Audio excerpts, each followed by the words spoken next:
नमस्कार.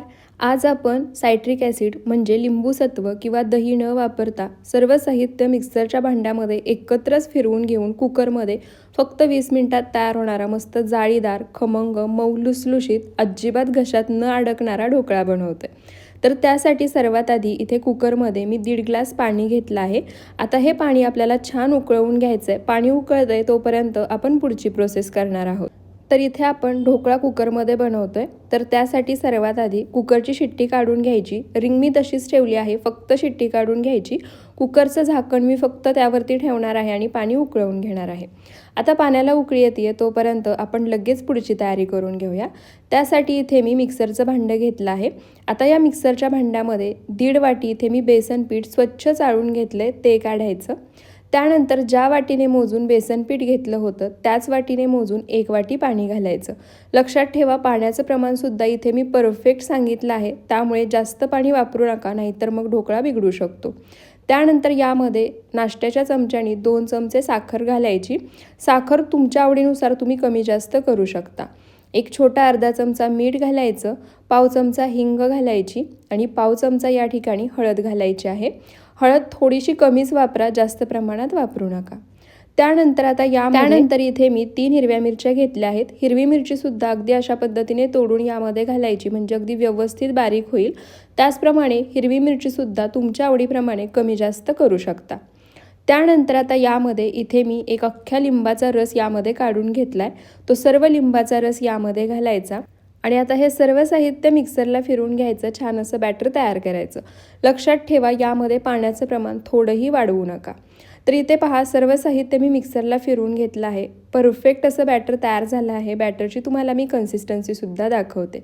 आता हे तयार झालेलं बॅटर आपण एका बाउलमध्ये काढून घेऊया. तर त्यासाठी इथे मी एक बाउल घेतलाय. आता या बाउलमध्ये हे तयार झालेलं बॅटर मी काढून घेते. तर इथे बॅटर बाउलमध्ये काढून घेताना सुद्धा तुम्ही बॅटरची कन्सिस्टन्सी पाहिलीच असेल.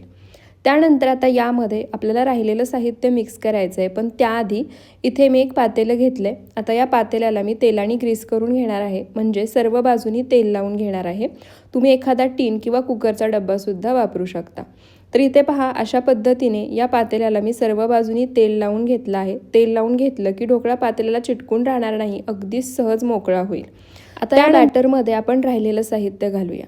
त्यासाठी इथे मी 2 मोठे चमचे तेल घेतलं आहे. इथे मी रिफाईंड तेल वापरते. तेल घालून एकसारखं बॅटर मिक्स करायचं आणि एकाच डायरेक्शनमध्ये 1-2 मिनटं फिरवून छान असं फेटून घ्यायचं. या बॅटरमध्ये म्हणजे ढोकळा तयार करताना तेलाचा वापर केला की ढोकळा छान मऊसूत जाळीदार होतो आणि खाताना तो घशामध्ये अडकत नाही आणि त्याचे घास लागत नाहीत. छान मऊसूत असा हा ढोकळा बनून तयार होईल. तर इथे पहा, तेल घातल्यानंतर एकाच डायरेक्शनमध्ये फिरवत 1-2 मिनटं मी छान असं हे फेटून. त्यानंतर आता यामध्ये इथे मी 1 चमचा इनो घेतलाय, तो घालायचा. इनो ॲक्टिवेट करण्यासाठी यामध्ये मी त्याच चमच्याने 1 चमचा पाणी घातले. इनो छान ॲक्टिवेट झाला की लगेच या मिश्रणामध्ये मिक्स करायचा आणि पुन्हा मिश्रण एकाच डायरेक्शनमध्ये फिरवत 1 ते 2 मिनटं छान असं फेटून घ्यायचं. तुम्ही पाहू शकता, जसजसा इनो या बॅटरमध्ये मिक्स होतोय तसतशी या बॅटरची कन्सिस्टन्सी छान फुलत चालली आहे. फ्लफी असं हे बॅटर तयार व्हायला लागलं आहे. तर यामध्ये आपण जेव्हा इनो घालतो, इनो छान ॲक्टिवेट झालेला असतो, तेव्हा जर या मिश्रणाला वाफ भेटली तरच हा ढोकळा परफेक्ट फुलतो, स्पंजी होतो, जाळीदार होतो. त्यामुळे लक्षात ठेवा, बॅटरमध्ये इनो घालण्यापूर्वीच कुकरमध्ये जे आपण पाणी ठेवले ते छान उकळलेलं हवं. त्यासोबतच ज्या भांड्यामध्ये आपण बॅटर काढून ढोकळा तयार करून घेणार आहोत त्या भांड्याला सुद्धा तेलाने ग्रीस करून घेतलेलं हवं. म्हणजे इनो घातल्यानंतर इनो छान बॅटरमध्ये एकसारखा मिक्स झाला, परफेक्ट असं बॅटर तयार झालं की हे बॅटर आपल्याला लगेच पातेल्यामध्ये काढून घ्यायचं आहे. तर इथे पहा, सर्व बॅटर मी या पातेल्यामध्ये काढून घेतलं आहे. जे पाणी आपण कुकरमध्ये आधी उकळायला ठेवलं होतं त्या पाण्याला सुद्धा छान उकळी आली आहे. आता याच्यामध्ये एखादी जाळी ठेवायची, त्याच्यावरती हे पातेलं ठेवायचं, कुकरचं झाकण बंद करायचं. लक्षात ठेवा, कुकरच्या झाकणाची मी शिट्टी काढली आहे, रिंग तशीच आहे. आणि त्यानंतर मंद आचेवरती किंवा मीडियम टू लो फ्लेमवरती 20 मिनटं हा ढोकळा आपल्याला शिजवून घ्यायचा आहे. आता ढोकळा शिजतोय तोपर्यंत आपण फोडणी तयार करून घेऊया. तर त्यासाठी इथे कढई गरम करायला ठेवली आहे. कढई गरम झाली की तेलाच्या किटलीमध्ये जी पळी असते त्या पळीने 1 पळी तेल घालायचं.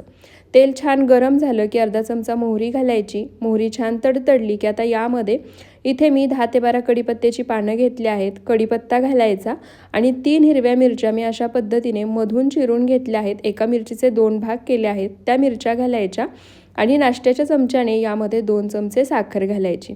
लक्षात ठेवा, फक्त तेलाची तयार केलेली फोडणी यामध्ये घालू नका, नाहीतर मग ढोकळा हार्ड होऊ शकतो आणि खाताना घास लागू शकतात. त्यामुळे यामध्ये अर्धी वाटी पाणी घालायचं.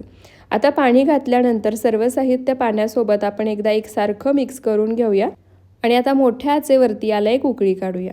तर इथे पहा, मोठ्या आचेवरती याला उकळी आली आहे. आता गॅसचा फ्लेम मीडियम टू लो ठेवायचा आणि एक 3 ते 4 मिनटं हे पाणी आपण छान असं उकळवून घेऊया. परफेक्ट असं हे साखरेचं पाणी तयार होतं आणि ढोकळासुद्धा चवीला अप्रतिम लागतो. तर इथे पहा, 4 ते 5 मिनटं मीडियम टू लो फ्लेमवर हे पाणी मी छान असं उकळवून घेतलंय. गॅस बंद करूया. आता हा पाक बाजूला ठेवूया. पाक थंड होऊन देऊया. तोपर्यंत इथे पहा 20 मिनटं झाले आहेत. ढोकळासुद्धा छान आणि परफेक्ट तयार झालाय, छान फुललाय सुद्धा. आता हा ढोकळा आतपर्यंत छान शिजला आहे का ते पाहण्यासाठी एखादी सुरी किंवा टूथपिक घ्यायचं किंवा एखादा चमचा घ्यायचा. अशा पद्धतीने ढोकळ्याच्या मध्यभागी घालायचा आणि बाहेर काढायचा. एकदम क्लीन बाहेर आला की समजायचं ढोकळा एकदम परफेक्ट आतपर्यंत शिजला आहे. आता हे पातेलं बाहेर काढूया आणि पूर्णपणे थंड करून घेऊया. तर इथे पहा, ढोकळा मी बाहेर काढला होता, पूर्णपणे थंड झाला आहे. आता हा ढोकळा आपण यामधून काढून घेऊया. तर तुम्हाला ढोकळ्याच्या ज्या कडा आहेत त्या सुरीने मोकळ्या करायच्या अजिबात गरज नाही. अगदी सहज हा ढोकळा या पातेल्यामधून बाहेर येतो. तुम्ही पाहू शकता, परफेक्ट असा ढोकळा फुलला आहे. छान स्पॉन्जी तयार झाला आहे, जाळीदारसुद्धा तयार झाला आहे. तुम्ही पाहू शकता. आता हा ढोकळा आपण कट करून घेऊया.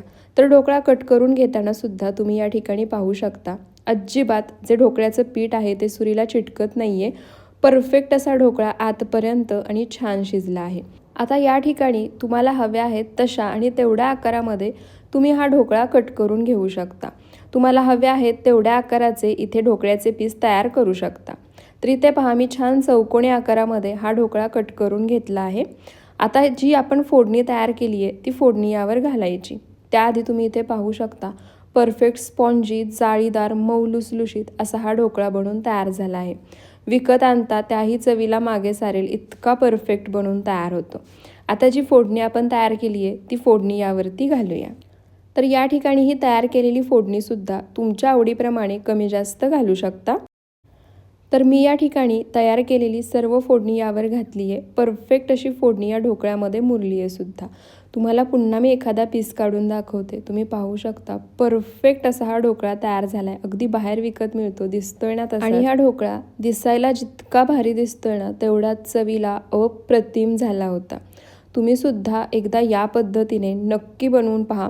तुम्हाला तुमच्या घरच्यांना नक्की आवडेल. बऱ्याच वेळा मुलांना सुद्धा मधल्या वेळेत काय बनवून द्यायचं हे सुचत नाही. त्यासाठी पौष्टिक असा हा बेस्ट ऑप्शन आहे. फक्त मिक्सरच्या भांड्यामध्ये एकदा फिरवून घ्यायचं आणि कुकरला हा ढोकळा बनवून घ्यायचा. आणि कोणतेही बाहेरचे जास्त पदार्थ हा ढोकळा बनवण्यासाठी अजिबात लागत नाहीत. तर तुम्ही सुद्धा एकदा नक्की बनवून पहा. व्हिडिओ आवडला असेल तर व्हिडिओला जास्तीत जास्त शेअर करा, एक लाईक नक्की करा आणि पुन्हा अशाच रेसिपीज पाहायच्या असतील तर ते सुद्धा मला कमेंट करून नक्की सांगा. पुन्हा भेटूयात अशाच साध्या सोप्या नवनवीन रेसिपी व्हिडिओसोबत. व्हिडिओ शेवटपर्यंत पाहिल्याबद्दल खूप खूप धन्यवाद.